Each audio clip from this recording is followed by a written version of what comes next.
Hello, boys and girls. I'm back again to read some more stories, and I hope you're enjoying listening to them as much as I'm enjoying reading them. The first story today is called Naughty Mabel, and it's by Nathan Lane and Devlin Elliott. Hello, darlings. Allow me to introduce myself. I'm Mabel, Mabel of the Hamptons, and this is my humble abode. Not so humble, huh? I know a lady isn't supposed to reveal her age, and we're only on the 3rd page, but I feel like I know you already. I'm 5. I know I don't look like it. Besides, 5 is the new 3. Anyway, as you can see, life is good, real good, like a sundae with bacon on top. Or caviar, or peanut butter. But I digress. Back to me. My parents are very sweet, for humans, and take very good care of me. They have many little pet names for me. Sweetie, Precious, Snooky-Yookums, but mostly they call me Naughty. Oh my goodness. The sign says, I eat underwear. Oh my gosh, and it looks like she's taking the turkey away from the table. At first, I didn't even know what the word meant. Honestly, would I lie to you? But when I looked it up, I was flabbergasted. I'm not naughty. I am very naughty. Oh my gosh. Painting a dog's mouth on the picture. My parents say I'm a Frenchie, which I find odd as I don't speak French. I have zero interest in snails, and I look absurd in a beret. The hat. Now don't get me wrong. I wouldn't want you to think I'm, pampered. I have my jobs to do. I just like to keep things interesting. He's supposed to bring in the newspaper, isn't she?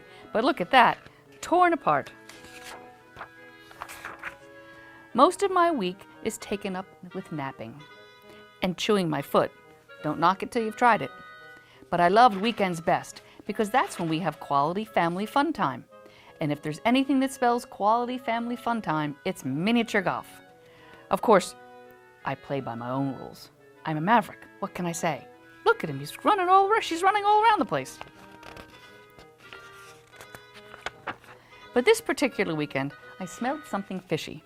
And not just because they had sushi for lunch. No, on Saturday, instead of quality family time, it was suddenly bath time. Maybe it's the French in me, but I do not like to bathe. Not one bit. Seriously, people, what's the obsession with soap and water? Once every three weeks is perfectly fine. I discussed this new wrinkle in my routine with my feline friends next door, Smarty Cat and Scaredy Cat. We all decided that there could be only one reason for my special bath. My parents were throwing a party. Smarty Cat and Scaredy Cat were jealous because the humans in my life throw fabulous parties, while their human is a nice old lady who falls asleep watching late-night infomercials. They said I'm lucky as well as naughty, a frightening combination. Unlucky is more like it because that night I was sent to bed early, alone, bathed, party-less. This injustice called for a response because I love to party. My game plan was to try to blend in, hoping they wouldn't notice. But they noticed. So did everyone else. You've never seen so many cameras, phones flashing. Very, very red carpet. I was told parties aren't for naughty little girls. What is a party without naughty little girls? I'm a free spirit, and I could not let my parents hold me back. Drastic times call for drastic measures. I'm really quite fast, so it was almost impossible for them to catch me. Almost. Do you know the name of a good lawyer? Oh, if my parents only spoke my language, I would have explained to them that sometimes naughty little girls just aren't ready for bed yet, and that by the looks of things, this naughty little girl had actually livened up the evening and turned a so-so party into a rousing success. You're welcome, I said, but instead my stomach started growling and rumbling and foofed. Darlings, in my defense, I'd eaten far too many pigs in way too many blankets, and unfortunately the pigs had the last word. She made a big poof. Well, I sure know how to clear a room. I guess that was the end of the party. I thought I was in real trouble this time. But that's when my parents told me that even though I had been very unladylike, they loved me anyway, no matter what. That blew my mind. Humans, go figure. You know what? I think they were glad I crashed the party. They get lonely without me. After all, we are one big happy family. So go ahead, call me Naughty Mabel. My parents do, but that doesn't mean they love me any less, and I couldn't love them any more. But what's Mabel doing now? She's snoring in their bed. The end. Naughty Mabel, that's some kind of a naughty dog. Woofed. Okay, the next one is Linus, the Little Yellow Pencil, and that's by Scott Magoon.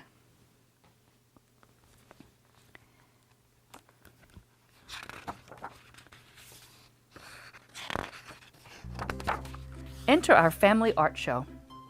The family art show was coming up, and only the art with the most heart would win the grand prize. This is Linus, the Little Yellow Pencil. It was his first time entering the contest. And this is Ernie, Linus's eraser. He was pretty hard on Linus. We are not going to win with this drawing, he thought.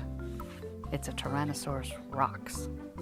Get it? So playing a guitar.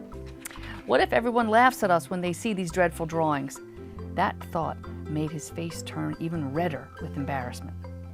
Then embarrassment turned to anger. You call that a straight line? It's too curvy. And rub-a-dub-a-dub-rub went Ernie, and Linus's line was gone. Linus drew more, but Ernie flipped. You can't even make a stick figure? Oh, I don't know, said Linus. I like this one. No, trust me, said Ernie. So Linus tried again and again, but it was no use. Ernie didn't like a single mark Linus made. Rub-dub-dub-rub went Ernie, and Linus's lines were gone. Soon all of Linus's drawings were gone. How could they enter the contest now? Linus watched from the sidelines as his family prepared for the show. He saw Brush paint her art proudly, freely, and happily. Must be nice to brush those cares aside, he thought, bristling with envy. Pen produced wonderful and surprising things for the show. Think ink, Linus. And crayons created colorfully. But because Ernie doubted him, Linus began to doubt himself too, and he felt worse than anything. We should skip the show, Ernie said. The thought broke their heart in two. Maybe Ernie's right, Linus sighed. Maybe I'm not an artist. I should stop drawing. Maybe Linus is right after all, Ernie sighed. What if I'm ruining everything? Frustrated, Linus and Ernie were drawn to the very edge. But at that edge, Linus saw a cave. Feeling dull, he went inside and saw something in the darkness there. You see the cave? What, you know what this is, right? It's a pencil sharpener. Who are you, Linus asked the thing in the darkness.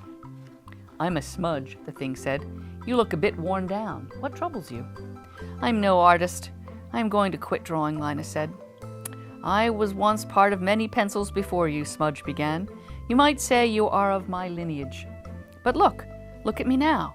I am truly unable to draw. Instead, I wait in here in the darkness. But you, there is still time. You must go on. But Ernie, he's my eraser. He really rubs me the wrong way. Let the eraser erase. It's no matter, Smudge said. Find your path by drawing. Now go. Get that lead out. Linus burst from the cave, feeling sharper than ever. And just like Smudge told him to, he started with a squiggle, a scribble, and then a smudge. An idea blossomed in Linus. Erase just a little, Ernie, Linus said. Hey, something new, said Linus. I like it. Me too, said Ernie. Rub-dub-a-rub. Now the lines were Linus's and Ernie's. Linus was inspired. They drew wildly and joyfully together. It was the most fun either one of them had ever had. Welcome to the family art show. Until at last it was opening night. Everyone was there. The line to get in went around the block. Linus and Ernie's work drew a crowd. Their work had the most heart. Remarkable, said the crayon. Linus and Ernie lined happily ever after. And the blend. So what they did was they blended pencil lines with eraser to make it kind of smudge and softer in the way it was drawn. I love the fact that Linus and Ernie worked together, drew lines, erased just a little bit, and found that they had the most heart. I will see you soon. Have a good day, and thanks for watching.